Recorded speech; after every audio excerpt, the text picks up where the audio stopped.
सम्माननीय सभापति महोदय, मंचासीन विचारक मंडली, पूज्य गुरुजी गुरुमा वृंद, सम्मुख में उपस्थित श्रोतागण एवं प्रतियोगी बंधुगण, आज विषय वस्तु होची कृत्रिम बुद्धिमत्ता बा एआई शिक्षण शिक्षादान रे शिक्षकों भूमिका नहीं पारि कि यही विषय वस्तु आधार में मु मोर जुक्ति विपक्ष और सपक्ष दिग को नहीं उपस्थापन करी एवं परिशेष में मोर मंतव्य मध्य रखिबी। हे मान्य महोदय, तीव्र गति में बधिष्णु समाज में छात्र छात्री को अल्प समय और सीमित खर्च में शिक्षा जोगेबा कृत्रिम बुद्धिमत्तार उपयोग एक दुर्लभ वरदान अटे। कृत्रिम बुद्धिमत्ता हेउछि एक यंत्र बा टेक्नोलोजी जहाँ मानव बुद्धि द्वारा थिबा चिंता, शिखिबा, बुझिबा, विचार और निष्पत्ति नेबा आदि को अनुकरण करथाय। एहाको तथ्य देला परे शिक्षण करे एवं शिक्षण करी वैषयिक विश्लेषण कला परे उपयुक्त तथ्य को प्रेरण करथाय। एहार केतेक उदाहरण अछि chat GPT, Google Gemini, Microsoft Copilot आदि। हे श्रोतागण, वर्तमान वैज्ञानिक और प्रजुक्ति विद्या जुगरे एआई सारा विश्व में प्रत्येक क्षेत्र में निजर काय विस्तार कर चलछि। शिक्षा जहाँ मानव समाज रे एक दर्पण सदृश्य एआई रूपक आधुनिक यंत्र प्रभाव वंचित हो पारि नाही। सर्वप्रथम मु एआई सपक्ष में मोर वक्तव्य रखा चाहूँगी। हे श्रोतागण, प्रथमतः एआई छात्र छात्री मान आवश्यकता अनुसार शिक्षा प्रदान करें जहाँ शिक्षकों सपक्ष में संभवपर हो पारे नाही। द्वितीयतः एआई माध्यम व्यक्तिगत शिक्षा सहज साध्य हो पारे। छात्र क्षमता, दुर्बलता और रुचि को विश्लेषण कर से पाठ्य सामग्री प्रदान करें। तृतीयतः एआई माध्यम छात्र छात्री माने गुरुत्वपूर्ण व्यापक तथ्य अति सहज खूब कम समय मध्य पाइबारे सक्षम होती। यह समय सापेक्ष हो पारे एवं छात्र छात्री मान पाखरे 24 घंटा उपलब्ध रहे। चतुर्थतः एआई छात्र छात्री मान दक्षता भित्तिक शिक्षा विकास में पारंगम अटे।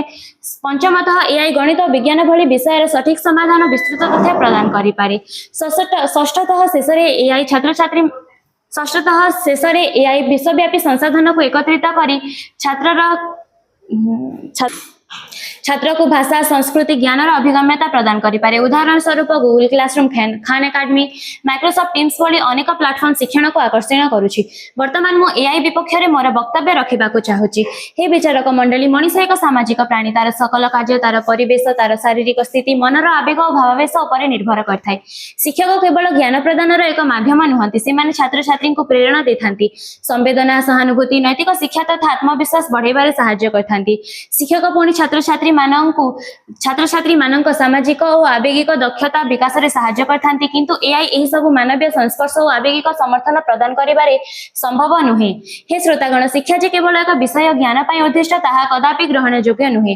यह नीति, आदर्श, सामाजिक मूल्यबोध, सामाजिक संबंध गढ़िबार एक प्रकृष्ट माध्यम जहाँ केवल शिक्षकों सहायता हासिल करा जाई पारे। शिक्षक ही एकमात्र व्यक्ति जे छात्रर सांग साथी होई तार सुख दुख भावना को हृदयंगमन करी ताकु स्नेह, भक्ति, प्रेम, भरोसा और प्रेरणा देथांती। किंतु एआई पक्षरे एही भरोसा को बुझिबा कदापि संभवपर नुहे। छात्रर सृजनशीलतार विकास एकमात्र शिक्षकों द्वारा ही होता है। शिक्षक छात्र छात्री मानक अंतर्निहित गुणावली को चिन्हट कर तार विकास साधन करिबारे सहाय्य करथांती। किंतु ए परिप्रेक्षी रे एआई संपूर्ण रूपे असमर्थ मने हुए। एणु मु कहिबी जे मानवीय गुण एआई देहरे केउठु आसीबो कुह? मनीष भाईटा यंत्र सब खंजी गढ़ीची पराता देह। हे विचारक मंडली, शिक्षक छात्रर चरित्र गठन रे प्रत्यक्ष अंशग्रहणकारी अटे। भविष्य छात्र को देशर जने सुनागरिक भावे गढ़िबारे शिक्षकर भूमिका अतुलनीय। किंतु एआई एमानक चरित्र गठन अर्थ को परिमार्जित करिपारे। शिक्षक छात्रंक सामाजिक और सांस्कृतिक पृष्ठभूमि को बुझी तार विकास साधन करिबारे सहाय्य करथांती। किंतु एआई एहाको संपूर्ण रूपे अनुकरण करिपारे नाही, जहाँ शिक्षण रे एक व्यवधान सृष्टि करे। शिक्षक अप्रत्याशित प्रश्न किंबा परिस्थिति रे सृजनशील उत्तर और समाधान प्रदान करिपारंती। किंतु एआई एक निर्दिष्ट तथ्य और एल्गोरिदम उपरे निर्भर करे जहाँ यार सृजनशीलता को सीमित करे। शिक्षक छात्र छात्री को नैतिक मूल्यबोध और जीवन दक्षता शिखाई थांती जहाँ एआई करि पारे नाही। शिक्षक पुणी छात्र छात्री मानक सहमति, सम्मान और दायित्वबोधक शिखाई थांती जहाँ एआई सपक्षर बाहरी। एणु मु कहिबी जे कृत्रिम बुद्धिमत्ता एक यांत्रिक, शिक्षक एक साधक। हे विचारक मंडली, कृत्रिम बुद्धिमत्ता हो पारे आधुनिक सभ्यतार अविच्छिन्न अंग।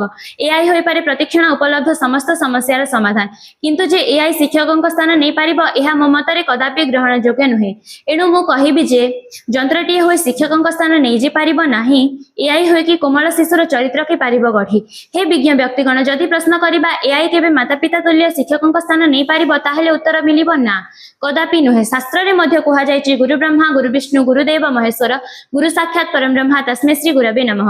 परिशेष में मुझे कहबी जे एआई केवल शिक्षा क्षेत्र में एक सहायकार भूमिका बहन करिपारिबो, किंतु एही सब आलोचनार स्पष्ट हुए जे दया क्षमा स्नेह ज्ञानर उदारता मूर्तिमंत प्रतीक शिक्षकों स्थान एआई केबे भी नहीं पारिबो नाही। एणु उभय एआई और शिक्षकों मध्य समन्वय रखी शिक्षार भविष्यता को निर्धारण करने उचित। एतिकी कही मो बाणी को विराम देउछि। धन्यवाद।